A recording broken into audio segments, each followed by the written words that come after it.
મહાનગરપાલિકાની ચૂંટણીમાં ભાજપનો ભગવો લહેરાયો છે। ભાજપનો ગઢ ગણાય છે રાજકોટ, અને જ્યાં ફરી એકવાર ભાજપનો ભવ્ય વિજય થયો છે। રાજકોટ મહાનગરપાલિકામાં ફરી એક વખત ભાજપનો દબદબો। ભાજપને જંગલેશ્વરનું ડિમોલેશન બિલકુલ નથી નડ્યું, કેમ કે ફરી એક વખત ભારતીય જનતા પાર્ટીએ પોતાનો જે ગઢ છે એ સાચવીને રાખ્યો છે। 12 વોર્ડમાં ભાજપની થઈ ચૂકી છે જીત।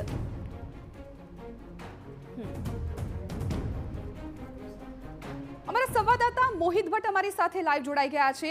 મોહિત, સૌથી વધારે નજર રાજકોટની મહાનગરપાલિકા પર હતી, કેમ કે આ વખતે જે રીતે વિરોધ થયો, અંદરનો જે વિખવાદ હતો, અને એ વચ્ચે ભારતીય જનતા પાર્ટીના ગઢમાં શું ગાબડું પડે એવી શક્યતાઓ સેવાઈ રહી હતી, પરંતુ એ પ્રકારનું કંઈ નથી થયું।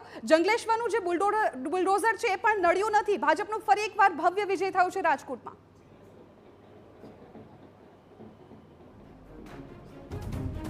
સ્પષ્ટપણે જે રાજકોટ મહાનગરપાલિકામાં ભારતીય જનતા પાર્ટીને સ્પષ્ટ બહુમતી છે તે મળી ગઈ છે। હવે માત્ર 3 વોર્ડની ગણતરી છે તે બાકી છે, જેમાં વોર્ડ નંબર જે 15 છે તેમાં કોંગ્રેસ છે તે આગળ ચાલી રહ્યું છે। વોર્ડ નંબર જે 12 છે તેમાં ભાજપ આગળ ચાલી રહ્યું છે, અને 3 નંબર વોર્ડની ગણતરી છે તે બાકી છે।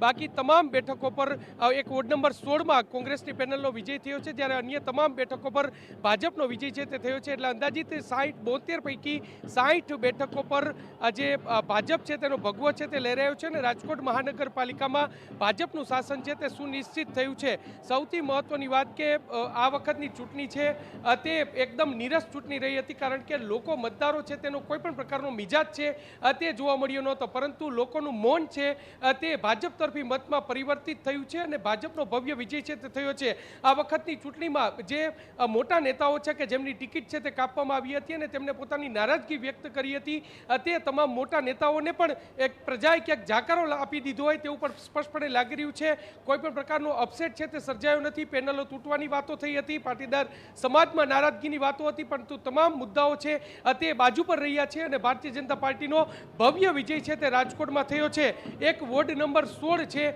તેમાં કોંગ્રેસની પેનલનો વિજય થયો છે, અને ક્યાંક જંગલેશ્વર ડિમોલેશનને લઈને લોકોમાં, એટલે કે સ્થાનિક જંગલેશ્વર વિસ્તારના રહેવાસીઓમાં ક્યાંક નારાજગી હોય તેવું લાગ્યું, અને તેને કારણે જ કોંગ્રેસનો વિજય થયો છે। વોર્ડ નંબર 15 છે તે પરંપરાગત કોંગ્રેસનો ગઢ રહ્યો છે, અને આ ગઢ તે જાળવી રાખે તેવી શક્યતાઓ છે તે અત્યારે વર્તાઈ રહી છે। બાકી વોર્ડ નંબર 3 છે તેમાં અત્યારે હાલમાં ભાજપનું પલડું ભારે છે। વોર્ડ નંબર 2 છે તેમાં પણ હમણાં જ જે ભવ્ય વિજય છે ભાજપનો છે તે થયો છે। વોર્ડ નંબર 6માં જે ભાજપમાંથી દેવુબેન જાદવ છે તેમણે કોંગ્રેસમાં તેઓ જોડાયા હતા, અને કોળી સમાજમાંથી તેઓ આવતા હતા, તેને કારણે ભાજપને થોડી અસર થશે તેવું લાગી રહ્યું હતું, પરંતુ વોર્ડ નંબર 6માં પણ ભાજપનો 4 બેઠક પર વિજય છે તે થયો છે। ઓવરઓલ ભાજપે પોતાનો ગઢ છે તે જાળવી રાખ્યો છે। ગત વર્ષની સરખામણીએ કોંગ્રેસ માત્ર 4 સીટ, જો વોર્ડ નંબર 15 કોંગ્રેસ જીતે તો માત્ર 4 સીટ વધારે મેળવવામાં સફળ રહી છે, પરંતુ ભાજપે ઓવરઓલ પોતાનો ગઢ છે તે જાળવ્યો છે, અને રાજકોટ મહાનગરપાલિકામાં ફરી એકવાર ભાજપનું શાસન જોવા મળ્યું છે। જી